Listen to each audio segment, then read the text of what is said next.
Hi, everybody, and welcome once again to Story Hour. I'm your host, Daniel Marcus. My absolutely fabulous co-host is Laura Blackwell. Tonight is kind of a big deal for us. After 5 years on Facebook, we are live streaming for the first time on YouTube. And there are a lot of good reasons why we are leaving Facebook, and they've been discussed in a widely circulated post. I don't want to belabor them here. If you haven't seen the post and you're curious, please check it out on the Facebook Story Hour page. And if you have any questions, reach out to Laura or myself. We're really easy to find. Regardless, we are very excited about our new home on YouTube, and we hope that you'll join us here for the next 5 years. And there's still a lot to do. 5 years of weekly Story Hour shows is a lot of stories, but we are slowly and surely moving everything over.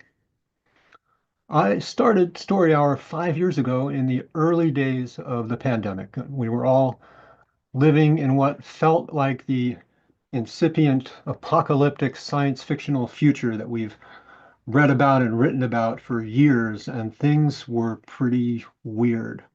I wanted to create a place where my writer friends and I could get together, share our work, and enjoy a little community. And very shortly after I kicked it off, I asked my friend and colleague Laura Blackwell to join me in co-hosting, and we have been at it ever since. Now, 5 years later, things out there are still plenty weird, but Story Hour is still here, and we're not going anywhere. I think we need stories more than ever, and we need each other more than ever. Story Hour relies on a truly ancient tradition, folks sitting around the fire telling lies and spinning dreams. You can imagine Og and Krog hanging out in the cave, and Og isn't much of a hunter, but he has a great imagination and he's a shameless liar. He says, "Hey, I took down this huge mammoth today. It was big as a house." And Krog says, "Awesome, brother. What's a house?" And so speculative fiction is born. So every week we continue this fine tradition. We have two writers, about 30 minutes each, narrating their own work and sharing their dreams and nightmares. We welcome new writers who have just sold their first few stories, award-winning seasoned pros, and everybody in between. Several of the finalists, in fact, on this year's Nebula Awards ballot have been Story Hour authors. We also welcome writers from across the entire spectrum of alternity that is speculative fiction today: horror, fantasy, hard science fiction, space opera, cyberpunk, weird, slipstream, and stuff that we haven't even thought of yet, but maybe you have. Um, we don't make a dime from Story Hour. We don't charge you anything, but we do have operating costs. So we really want to thank the Science Fiction and Fantasy Writers of America for their very generous grant, which helps us keep the lights on and keep these rooms open. So thank you, SIFLA. Tonight, we are very excited to welcome back Effie Seiberg and to welcome for the first time Erin Roberts. And we're going to start the program tonight with Effie Seiberg. Effie is a fantasy and science fiction writer. Her stories can be found in the Women Destroy Science Fiction special edition of Lightspeed magazine, which is awesome, by the way, winner of the 2015 British Fantasy Award for Best Anthology, the Best of Galaxy's Edge 2015 to 2017, Analog, Fireside Fiction, and Podcastle, amongst others. Her stories include a finalist in the Ann Lab Awards, a nomination for the Subjective Chaos Kind of Award, and an honorable mention in the year's Best YA Speculative Fiction. Effie's next story, Laser Eyes Ain't Everything, is upcoming in Diabolical Plots later this month. Effie, take it away. Hi, everybody. Thank you so much for having me again. I'm going to read a content warning free story. This is perfectly suitable for any kids in the room. This is The Day I Didn't Get a Pet Nebula. It was originally published in Drabblecast and then also in Cast of Wonders. The Day I Didn't Get a Pet Nebula. On the day I turned 9, I didn't get a pet nebula. I'd really, really wanted one, just like the kind Shelley had, and I'd been talking about it forever, so Dad could have the time to save up for the one in the pawn shop, and I'm usually not patient enough to talk about anything that long. So I told him how responsible I was and how I could take it for walks and trim its dust wisps and everything. I made him breakfast when he got home from his shift a bunch of times and even did the dishes after to prove how responsible I was. Come on, kiddo, you know that's not possible, he'd said 10 rotation cycles before my birthday. We were at the wobbly kitchen table and he was helping me with my physics homework after dinner, so everything still smelled like tacos with neutron star shavings and spray cheese. The chapter was all about distortions of space-time, cosmic strings and black holes and whatnot. He leaned his head on one tentacle like he was too tired to hold it up on his own. Even his work shirt looked tired, like the frayed thin patches were struggling to hold his tentacles in. A Pet Nebula isn't happening. But Dad, I'll be 9, which is totally old enough to take care of one. Haven't I been responsible lately? I rearranged my face into the most mature expression I could think of. You have, and I'm really proud of you. But most nebulas keep making stars, and then you have a house full of stars to look after. It's not like you can neuter a nebula, kiddo, and we don't really have the room. Even a planetary nebula that doesn't make stars needs more space than we have to be happy. You wouldn't want to have an unhappy nebula, right? He obviously didn't get it. I could totally keep a nebula happy. That was the whole point. And if it was about money, well, what if I had my own money? Grandma always sends me some for my birthday, and we could use that to, kiddo, you need to save your money for something more important. Let's get back to the homework and do problem number 4 before I gotta get to work. Oh, and I'll be late coming home. I'm taking an extra shift. Now let's see here. What kind of space-time warping will occur when 2 cosmic strings are parallel? I let him walk me through the rest of the problem set, but I hadn't given up. He was probably taking on extra shifts to pay for my nebula. He'd done that before when I was little and really, really wanted a comet ride. He'd denied it up and down, gave all the reasons it wasn't going to happen, and then, for my birthday, we went to the petting zoo and I got to ride a sun-grazing comet. So really, I thought the nebula was a sure thing. Every rotation cycle after school, I'd take a detour home to Miss June's pawn shop. Miss June kept the nebula in the window where it could scurry from side to side, its wispy pink and teal and orange body filling up with stars that would occasionally plop out and roll around the window display. Someone had pawned it about 5 cycle clusters ago, which was really lucky because I never thought I'd get one that cheap. Not like it was actually cheap, but like more affordable than usual. You didn't need to be at Shelley levels of rich to get one.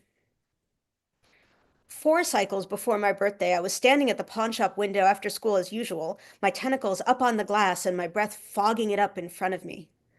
The nebula squirmed around like it did when it was extra active and extruded out an adorable little green protostar. The star rolled to the side of the window, bounced off a big piece of dark energy, and hit a globular cluster straight in the middle, which made the cluster's stars scatter and knock over a pair of cosmic strings. The crash was loud. I would definitely have to housebreak it once I got home. Hey, kiddo, called out Miss June from behind the register when she noticed me standing there. You gonna take this nebula off my tentacles sometime soon? It's making a mess.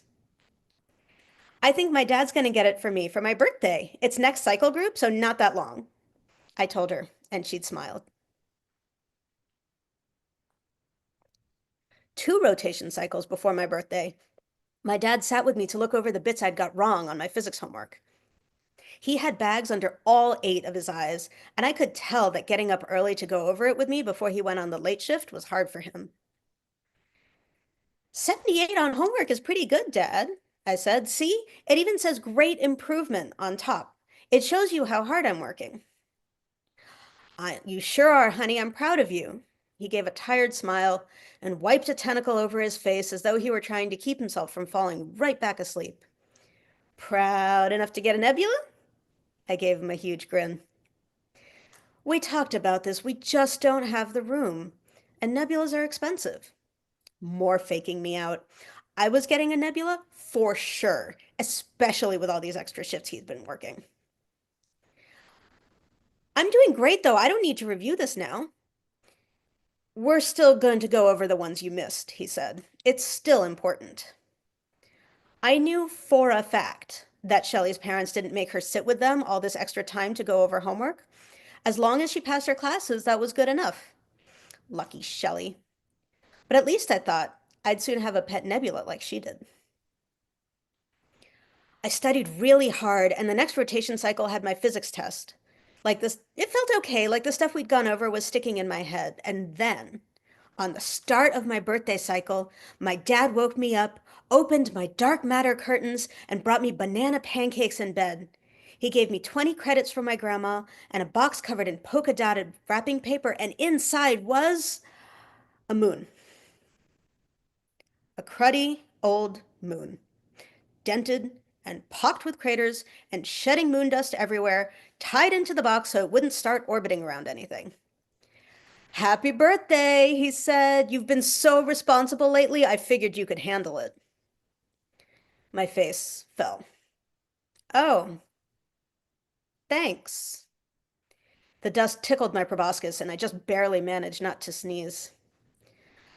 I know you're disappointed, kiddo, he sat on the bed next to me, but I told you a nebula wasn't going to happen. We can't afford it. Moons are really cool, though.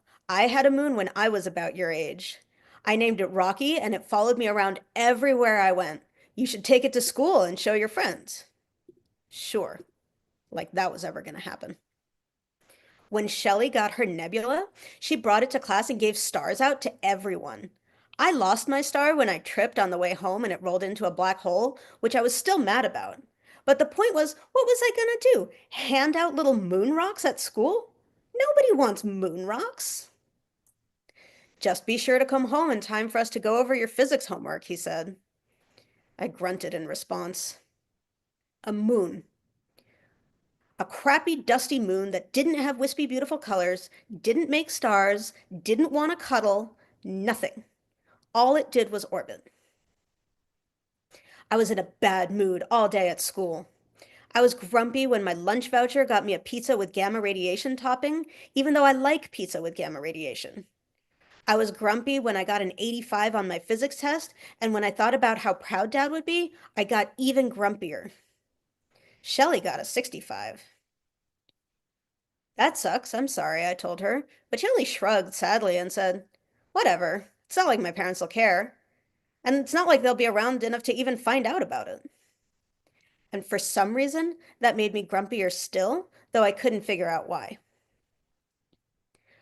I walked home from school and didn't even pet my neighbor's comet through the hole in the fence like I usually did. Instead, I grabbed a chunk of ice that had broken off the comet's back and tossed it on the sidewalk in front of me with a scowl, then kicked it along as I kept going. Eventually, I wound up passing the black hole, the same one I'd lost Shelley's star to. Stupid black hole, sitting there and sucking everything good into it. Even a star is better than a cruddy old moon. And anyway, you'd never find a black hole in Shelley's neighborhood all the way out on an outer galaxy arm. Why couldn't my life be more like Shelley's? Frustrated, I kicked the piece of ice I'd been playing with into the black hole's gravity well. It made a satisfying zip sound right before it crossed the event horizon and stretched itself out into a long, icy streamer. Kinda neat. I looked behind me and there was nobody to yell at me, so I looked around to see what else I could fling in there. In went another chunk of ice, and another. I found some alpha radiation on someone's front lawn and bounced it off of some electrons I found in my pocket. It took a few tries until I got it to bounce into the black hole, and then I tossed in the electrons. None of it made me feel any better, though. It was so unfair. Why should people like Shelley have all the luck, getting nebulas and having a pool in their backyard and going on fancy vacations to different galactic clusters? Why couldn't that be me? I was stuck with a crappy moon and crappy vacations that were just staying with my grandma and crappy sneakers with holes in the toes and soles that flapped. I've always had sneakers that were falling apart. If you can duct tape them back together, I guess they're still fine, but come on. I sat down on the sidewalk, untied my sneakers, and eased them off my pseudopods. They stunk, and even the duct tape was starting to wear through. I tossed them in the black hole, too. Their laces waved behind them until zip! They straightened out and stretched longer and longer as the shoes got sucked in. Good riddance. For a split second, I thought someone was watching me, and maybe I was going to get in trouble for tossing stuff in a black hole. But when I looked around, I couldn't see anybody. So I kept going. I dumped out my backpack and let everything roll around. The moon thudded onto the sidewalk when I opened the side zipper. I guess Dad had slipped it into my bag this morning when I wasn't looking. The whole bag pocket was now gray with moon dust, and so was everything else. The moon gave a quiver and started to roll towards me like it was considering orbiting. I was sick of it. I was sick of everything. I started throwing more stuff into the black hole. Dusty gray pencils, a dusty gray apple I didn't eat at lunch, my dusty gray 85% math test, which made a crinkling sound before it hit the event horizon and was stretched into oblivion. Cruddy moon. What was even the point? I didn't want it orbiting me, letting everyone see that I was forced to get a moon instead of an awesome nebula. I picked it up and turned it around, thinking I could maybe bowl it into the black hole. As I was trying to get the perfect grip, a splotch of icy sea melted a little in my tentacles, combining with the moon dust to form a thin mud. Ugh. But there, on the back, was something I hadn't noticed. Carved into the surface out of a million pinprick craters were the words, "There's always light in the darkness, even if you can't see it yet. May the phases of this moon light your way. Love, Dad." The writing was a little wobbly, which meant he'd done it himself. He must have gotten hundreds or even thousands of meteorites to hit at just the right angles, one by one. When had he even found time to do it? Between his extra shifts? No wonder he had so many bags under his eyes. And I suddenly realized Shelley didn't have that.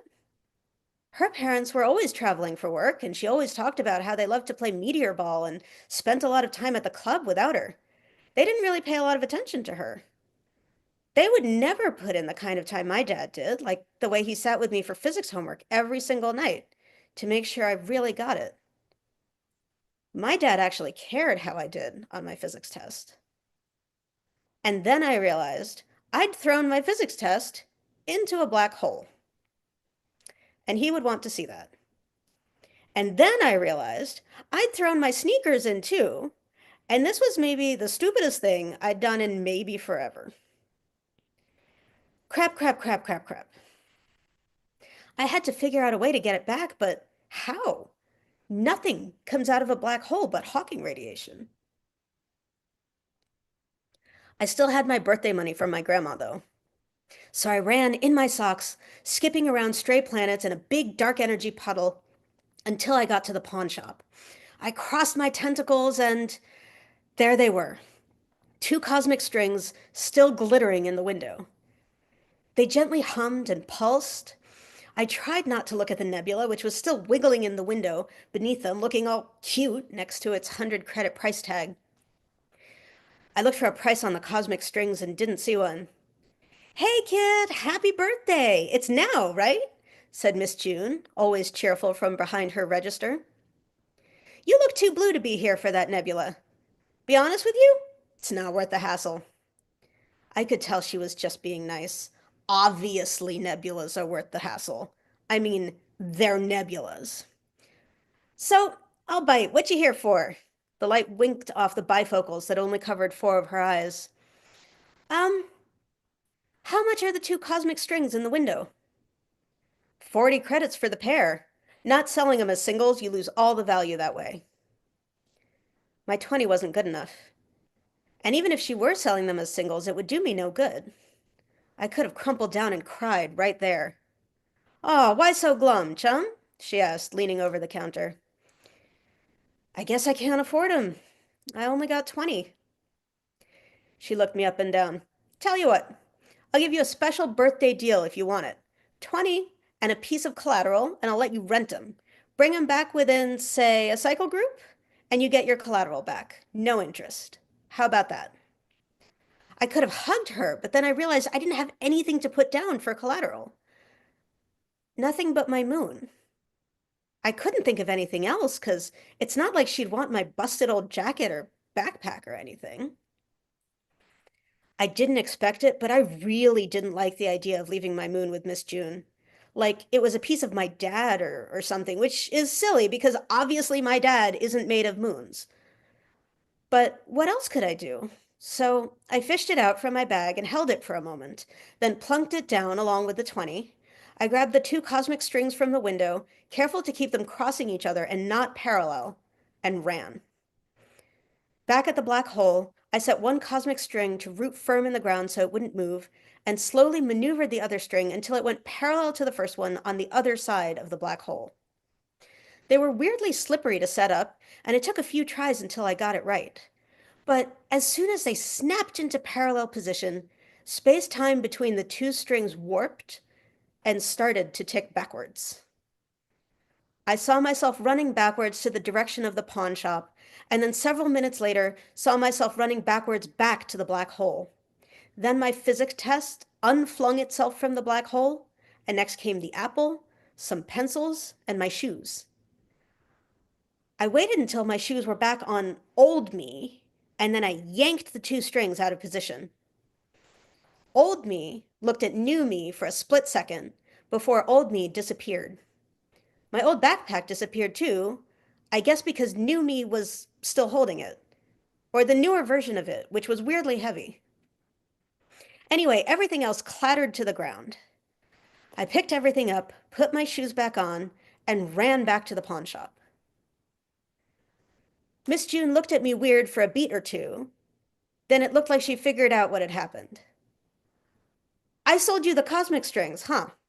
And you're bringing them back because you rented them to me for 20 credits and my moon for collateral. I guess I got the moon back? I checked my backpack and yep, there it was in the side pocket. And it occurred to me to check my pocket and there were the 20 credits too. I grabbed them and gave them to Miss June.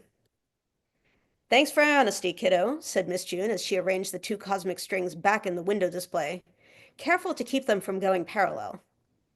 The nebula snuggled up to one of them and rubbed its side on it. Man, nebulas were cute. Maybe I could get one on some other birthday. Or when I grew up. Did you get what you need, honey? She asked. Yeah, I said, reaching back into the side zippered compartment and brushing my suckers on the moon's pockmarked inscription. It felt good, having it back, like something had been off and hadn't clicked into position until just now. Yeah, thanks. I got exactly what I need. And I went home to show my dad my physics test.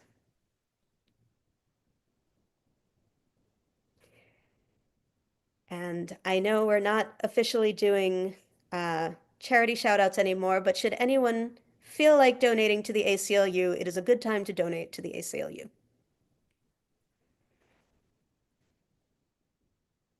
Thank you, Effie Seiberg. That was just great. I really needed it. Well, your entities are sort of like cuddly Cthulhus, you know. It's Yeah, cozy really, cosmic space horror whimsicalness. yeah, yeah. It's our custom here at Story Hour to just take a pause between authors, take a breath. I'm going to kind of bask in the Cherenkov radiation from that story, and you can too. So, Effie Seibert, everybody, thank you so much, Effie.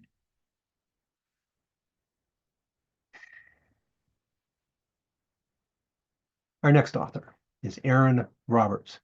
Erin is a speculative fiction and game writer, Provost's early career fellow in the English department at UT Austin, and co-host of the Writing Excuses podcast.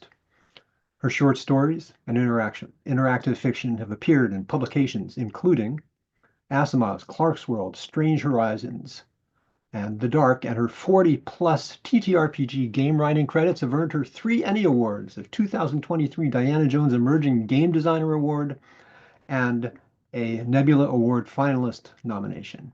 Erin is a graduate of the Odyssey Writers Workshop, holds an MFA from Stone Coast, and has attended the Hedgebrook 2022 and Story Knife 2023 residencies as writer in residence. Erin, welcome. Take it away. Thank you. I'm so happy to be here. And I'll jump right in because my story is longish. Um, I am reading The Grays of Cestus V, which originally appeared in Asimov's. And that issue, if you don't have it, you'll never see it. So I'm excited to kind of bring it back here. I don't have any specific content warnings. I will say that it's kind of a darker story, but there's nothing explicit in it. I don't know that kids would get what's dark about it. And maybe it's only dark to me. You can tell me at the end. All right, jump right in. It has taken 33 standard months and more miles than I can count, but I've begun to see a litany of grays. Daryl says you can't discover colors, especially not here in the Deadlands, which on their best day look like a dim, washed-out image from the old Mars rover. He says this is just like my blue phase, that I think this way because of my painting, that I should pick a new hobby or at least have dinner on the table when he gets home. I tell him he knew he was marrying an artist, not a chef, and loved me for it once. Daryl laughs in return, in that way that is not a laugh. He spits into the pit that the other mine wives use to bake bread and I use to hold my easel, muttering under his breath about his sweat and my tears and our new land of opportunity. I call it the land of Amashta, endless gray, and code each syllable with just enough hate that even he can understand the meaning. Bits of groundstone and sand coat our faces as we yell, over and past and into each other, the rough winds blowing dirt against our faces through our new home's airtight seams. We lick our lips and choke down their bitter chalk until there are no more words to fling or hiss or bellow. Then we sleep, back to back in our cot, breathing snarls into the dusty air. This is the gray I call Navira, smoke whispers. I know there's poison in every angry breath, but I take comfort in it anyway. It is a familiar thing. I discover a new gray when the mine wives come to take my paints. Layla, they say, you are wasting resources. You use the water from the rain barrels to wet your brushes and the flour from our rations to make your paints. We are few and the Deadlands near barren. We must all contribute. I tell them I'm sending a painting of the colony to the Pioneer Commission with the next shipment of liquid metal, and I will need the colors to capture their faces.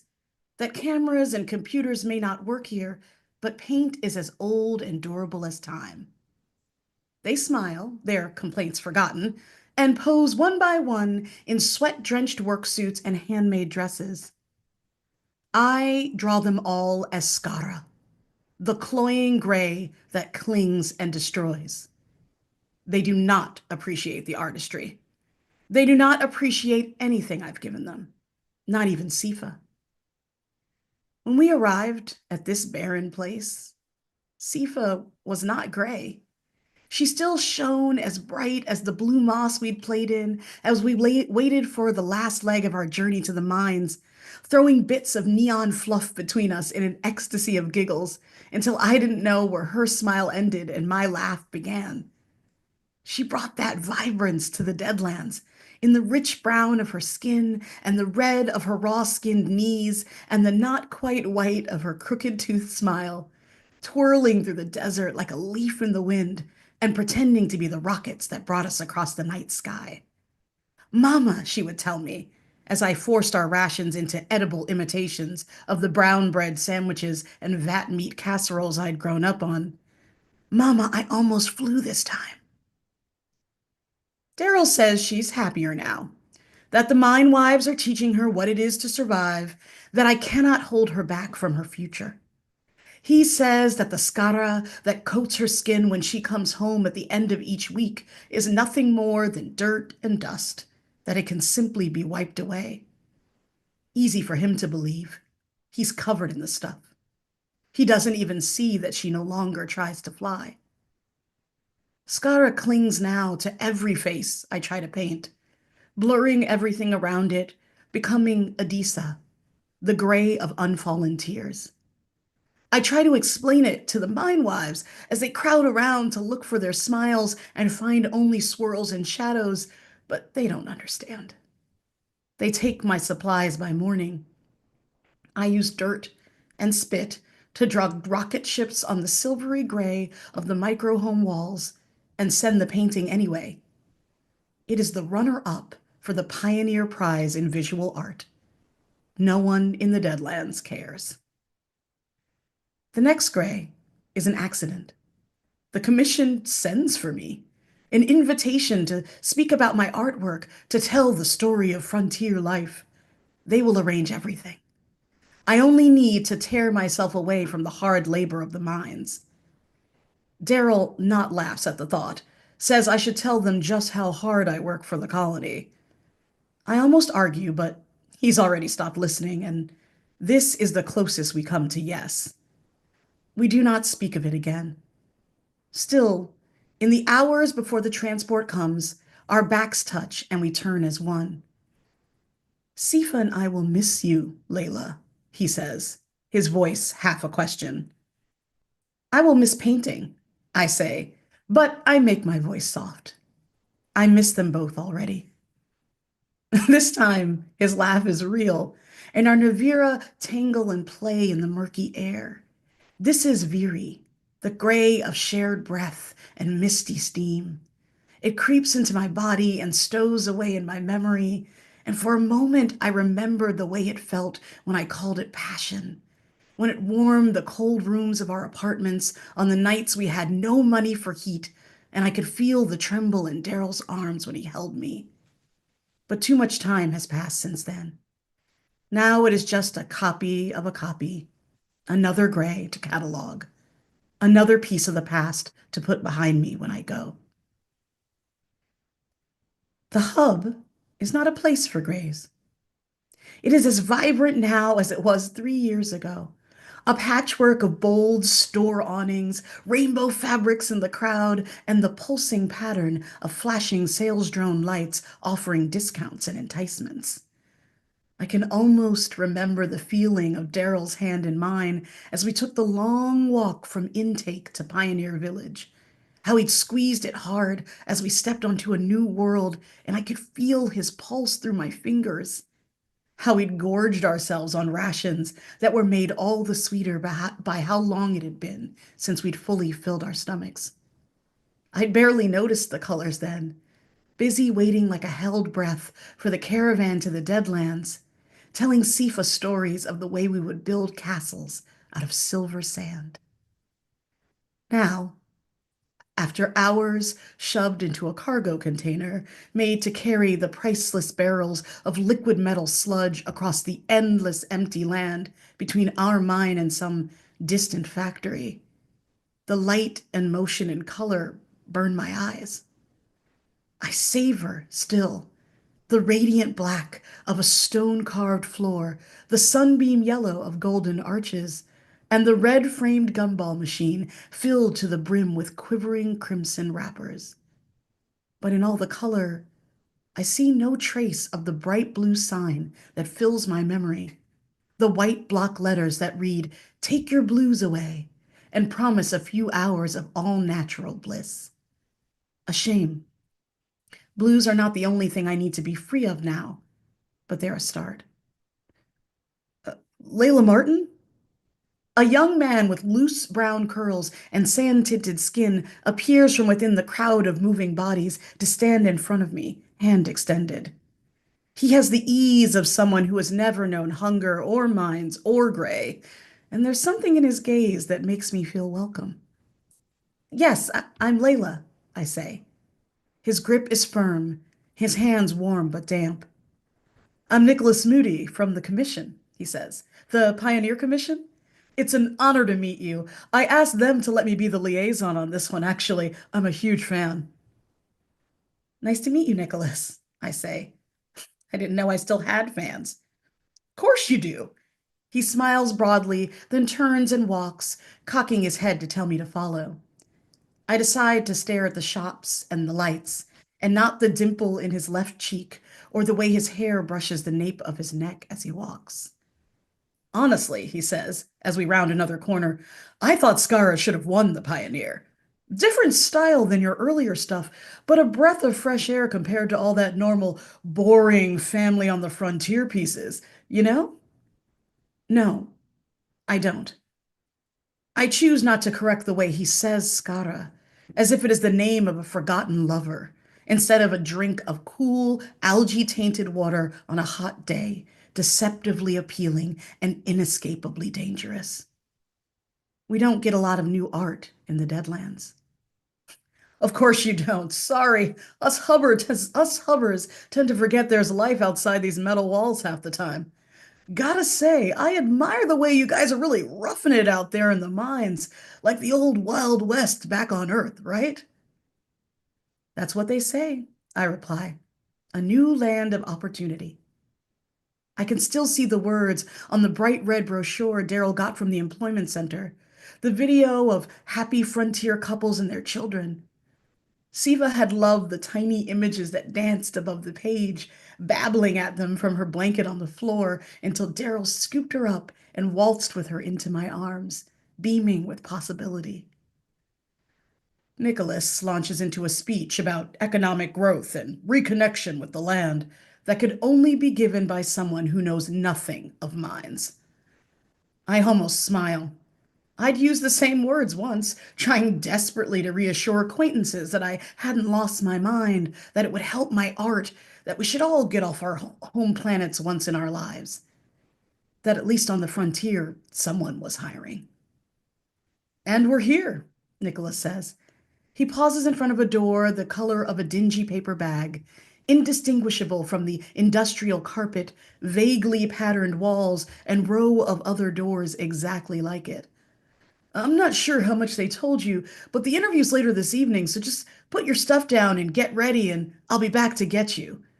Don't worry, you get a little break before they send you back to the Deadlands. I'm sure you could use it. There's no way I'm going back to the Deadlands. Ever. But I don't tell Nicholas that. He may be handsome, but he's just a boy, really.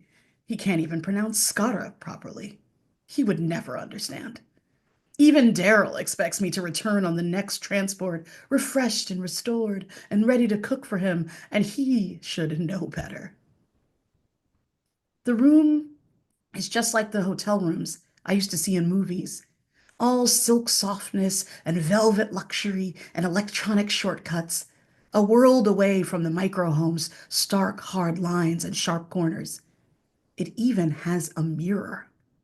I stare at myself without thinking. It's been years since I've seen my reflection in anything other than cloudy plastic glass or a bin of dirty water, and I barely recognize my face. It's thinner, covered in small lines like a cracked piece of pottery. But it's the gray that surprises me, as if Skara ground its way into my pores, turning the radiant brown I remember into nothing more than dust and ash, just like Sifa. I shower twice and lather myself with the hotel's hydronanite lotion meant to plump the skin of aging celebrities and centenarians, but nothing changes. This is a new gray, Kizo, the gray you become. Maybe this is why Daryl expects me back. Maybe he knows there's nowhere else to go. I do not see another Gray until after the interview. Nicholas comes back soon enough to bring me to the hollow booth and ramble enthusiastically about my artistic influences and the version of my childhood crafted by publicists and gallery owners. He introduces me to Amanda P. Jones, who will be speaking with me about my art and life. She is young and small and pale, with long pinkish hair and peach-tinged skin almost as white as her teeth. She trembles slightly as she shakes my hand and tells me to call her Mandy. They will eventually broadcast this across the system, she says, maybe even put it in the Pioneer Museum on Sonium 2. We don't do many interviews of artists at the Hub here, she says, so this is a great opportunity for you to reach more of your fans.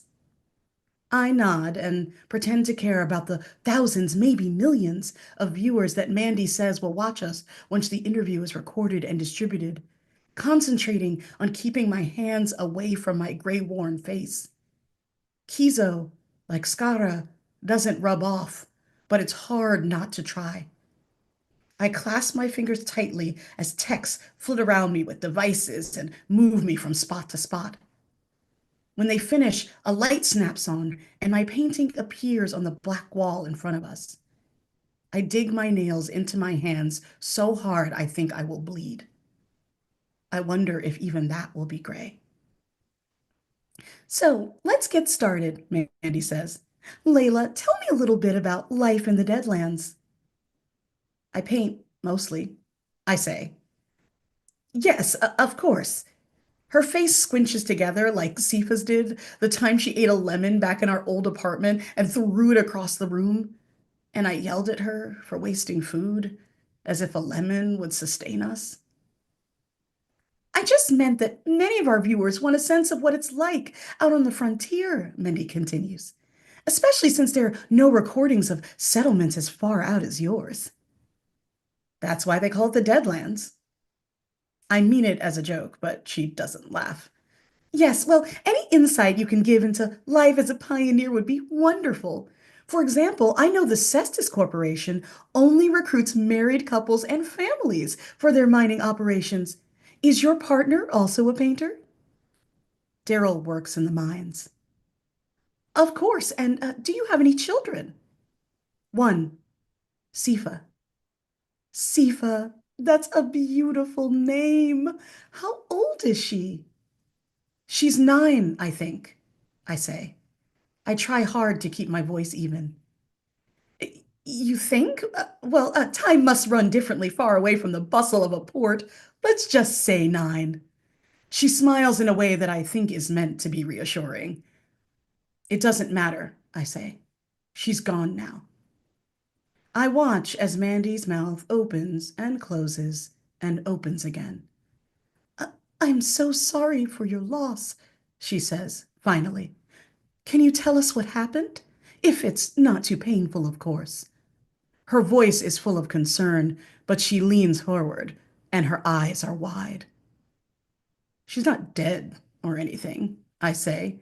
I shake my head to remind myself that what I'm saying is true. She's just... Skara clings to everything out there. It turns everything gray. It made her gray. Is this a natural phenomenon? Mandy asks. Like a fog? Something dangerous? She leans even further forward, eyes narrowing. Yes, I say, then no. More than that. Different. I point to the projection in front of us. The swirls of gray and brown and tan, the spot of red that is Sifa's skinned knee, the Adisa blurred edges of Mine Wife's smiles. Can see it right there on their faces, in the ground, in the air. Skara, it's everything. It's everywhere, in the sky, on the ground, in the mind, on Sifa. There's nothing you can do to stop it. Nothing I can do, don't you see? Mandy stares at me for a moment and reaches her hand out as if to touch my arm. I can see the techs frantically waving, and then she smiles too brightly and rises from her chair. She is like Daryl. She doesn't understand. I think that's all the time we have for today, Mrs. Martin, she says. Thank you so much for your thoughts. I'm sure our viewers will greatly appreciate the insight into frontier life. Thanks again very much. Thank you. Mandy looks everywhere but my eyes as the techs take the devices off of her and leave the hollow booth as soon as they say it's clear. She throws a few quick words over her shoulder to tell me I'm free to wait for Nicholas to pick me up or go back to the hotel room on my own. The remaining techs unhook me in silence when she's gone, their hands light against my skin as if I am a glass doll, their eyes cold with Mine Wife stares. Doesn't matter how far I go, how far I get from the Deadlands. People are the same everywhere. I follow in Mandy's wake, Adisa blurring my vision, feet lurching towards the soothing rainbow of spaceport color. It takes no more than 10 steps for me to realize my mistake. Draskell, the gray I carry with me, stains the air. The signs and gumball machines and brightly colored awnings are still there, but Draskell makes them look dull and washed out, like a bright dress dipped too many times in a dirty river. Layla, Nicholas says from behind me. He scampers up, Draskell turning his skin a sickly tan and his smile gray. You okay? I thought the interview was supposed to go an hour. We said everything we needed to. Oh, he says. Well, I can take you back to the room if you want, or is there anything you want to see here? I know the commission gave you some prize money, and what are you going to spend it on in the Deadlands, right? A blue awning flashes into my mind again. Bright, untainted blue. They still have those places with the blue moss, I ask. I'd only been able to go a few times when Daryl was filling out forms in Pioneer Village and Sifa wasn't too antsy, but I can almost feel the tingle of it on my skin, the soft blueness against my fingers as I brush the moss from Sifa's hair and feel her laughter wash through me in a wave of bliss. Nothing about us had been gray then. Nicholas's eyes dart like he's been caught stealing. He reaches for my arm and pulls me close, leaning over to whisper in my ear. That stuff's illegal now, he says. You didn't hear what happened on Explorer 3? I stare at him until he shakes his head. Right, Deadlands, he says. So basically, some idiot out there takes the moss outside of the shops and into the sunlight. Bad idea. Next thing you know, the whole colony's buried alive in the stuff. No calls for help or anything. By the time they send a rescue crew, the only thing left for miles is a ghost town full of bones and blue. After that, they pulled a total shutdown on the blue shops. Only way to get it now is if you know someone crazy enough to keep that stuff around. You know someone crazy enough to keep that stuff around? Nicholas furrows his brow a little and squints his eyes at me, then he smiles. Depends. Know someone who can get me a genuine Layla Martin signature on a few paintings? I'll make it worth your while. Nicholas takes me away from the plaza, through the hub's twists and turns, babbling again, this time about his dreams of owning his own gallery on the hub and my role as his source of inspiration. Even through the dingy Draskell haze, I can see the hallways grow darker. The stone floors turn to grungy cement, and the wide open spaces become narrow alleyways. When we finally arrive, it's to someone's living quarters, no bigger or cleaner than the ones Daryl and I had before we came to Cestus V. A lightly tanned woman in a faded t-shirt opens the door. I can count at least 8 colors in the rainbow of her hair. You here for Blue? She asks. I nod, but she's looking at Nicholas.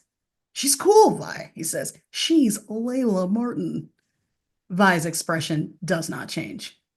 An artist like you, but with money. Vi shrugs, opens the door wider, and ushers us in. You done it before? She asks. I nod again. It's pretty much the same, just not quite as fancy. I used to work in one of the biggest blue shops in the hub before everyone freaked out over the whole Explorer 3 thing, so I know my protocols.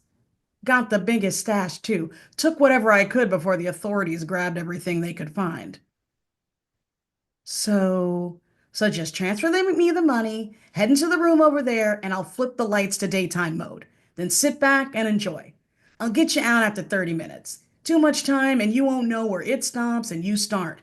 Seen a guy get eaten alive by the stuff one time. Grin on his face like a Joker card the whole time. Still flips me out at night sometimes. I nod and make sure to smile as if I am just another back alley customer. The room Vi shows me to is nothing more than a large closet at the end of a dim hallway, but she's done her best to make it look professional. It's empty except for a wooden bench against the back, and the walls are painted a shade of neon blue, usually reserved for expensive cars and sugary drinks, though the Draskell in the air makes it seem muted. Still, from here I can see the walls pulse, like a ripple across an electrified lake. I step inside and close the door behind me. It is even dimmer than the hallway, but there's a slight glow from a light bulb above, enough to guide me to the bench. In this light, The blue looks as deep and calm as the sky above a dusk horizon. I worry at first that I might disturb it, but I can see the draskell in the air like a haze of pollution against the sky, and I know that I don't really care. I sit on the edge of the bench and watch as the light grows brighter, letting my hands drift down and rest on the softness, fuzzy like a worn piece of carpet crossed with cat's fur. When I pull my hand up, the moss comes too, coating my fingers in sapphire like I'm painting my hand the color of a jeweled sky. I think I should be worried that the blue will consume me or worse, ignore me, but all I feel is calm. I stroke the moss on my fingers and raise my hand to my face. Chase my grays away, I whisper. I am 10 years old, and the boy I like kisses me. I am 12 and win the spelling bee, and my mother says I make her proud. I meet Daryl at a party and see him smiling there, then at our wedding, then yesterday, naked and sweating. Siva and I will miss you, he says. I love you, I say. Sifa smiles for the first time. Sifa takes her first step. Sifa twirls in the sand, a beacon of color in a world of gray. Mama? It is Sifa's voice, as it used to be. Younger, clearer, stronger. Sifa, I say. Mama, when we get to the fairylands, can we build castles? Like so high they can see them from the rockets in the sky? Her voice comes from everywhere and nowhere, and I know it is the blue that whispers to me, but the words are Sifa's. Sifa before the Skara. Sifa who played in the moss as we dreamed of the future. Sifa who wanted to fly. Your time's up, says Vi, her voice muffled by the closet door. The blue will leave you now. The light dims. I feel the blue slide off of my body, my face, my mind, leaving me sprawled on the floor and drenched in sweat. Mama, I hear, as clear as a whisper in my ear. Don't leave me. I open my eyes to the bright blue of a sun-drenched sky, no draskell to be found. I pull myself to my feet, using the bench as guidance, and reach out for it. I know what I need to do. I leave the room as quickly and quietly as I entered, mouth closed tight, trying to keep the feeling inside me, nodding yes or shaking my head no to every question Vi asks, letting Nicholas lead me back through the labyrinth of the hub in silence. I do not let them see the blue hidden behind my smile. Tomorrow, I will discover my last gray. I will step out of the transport, mouth coated in the blue of love and water and sky. I will kiss my daughter on the cheek, share viri with my husband, leave aqua fingerprints on the mine wives' backs. I will let the sun beat down on us all. Then I will wait. There is not much light in the Deadlands, but there's enough. Enough for the moss to grow and spread and consume us all and leave us smiling. I will call this last shade of gray Cestus, the gray you destroy, and watch as my daughter's laugh calls out across the land the way it was meant to be. Loud and clear and spinning and flying against a horizon of endless blue.